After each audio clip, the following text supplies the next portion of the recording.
flow shift to the multiple assistants you require when you want to do something niche. So if they don't have in the same line what you have, you will not follow your passion and dream, and this is becoming a big hindrance when we do a surgical counseling, that it's not what you want to do.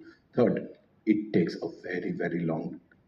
With the way the colleges and the seats have mushroomed, what used to take SRship for 1 year, 2 years to learn, it is becoming 5 years. By the time post surgery you take 2 to 5 years to learn, super speciality will have to do it. Again, after doing super speciality, if you have not learned under 2 to 4, so age is catching up very fast. Fourth, if you're looking at the returns, it is not what it is. In fact, the other specialties are having a bigger and better reasons. And 5 and 6, I'm telling you, technologies every 5 years are pacing much more than the surgeons. The physicians are becoming surgeons now. They're able to do technology. No, it's a truth.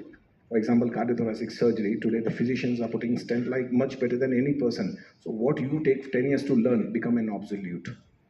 Okay, I would have learned gastrogynostomy 10 years back. If you ask me today, it's obsolete. So what I learned doesn't go. And what has come into the picture is robots and all. So be aware that when you're choosing surgeries, these are the issues you're going to face. And the biggest thing the surgeons have to face, much more than the physician, is the medical-legal complications. And it takes huge time for you to build your practice compared to a medical specialty. So I think I've given you a brief when you're doing a surgeon's work, but don't get carried away like how we got carried away. I'll be a surgeon and show off to the society. No meaning in showing off. Nobody is going to be happy. Nobody's going to get satisfied. Rather, you're going to have more and more stressing. So be smart, follow the trend. Thank you.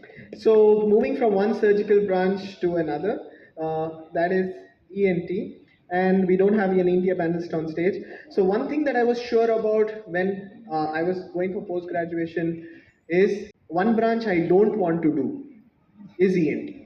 Okay, that I had decided in third year MBBS itself, that whatever I do, I will not take up ENT. It was my personal, dislike, and as fate would have had it, I married an ENT specialist. Okay, so karma comes to you in various ways, they say, right? So advantages from what I've heard: not too long surgeries, mix of both surgery and medicine, lesser emergencies. Super specialization is not so much of an issue, but you do have super specialization in head and neck surgery, oncology, laryngology, rhinology, otology.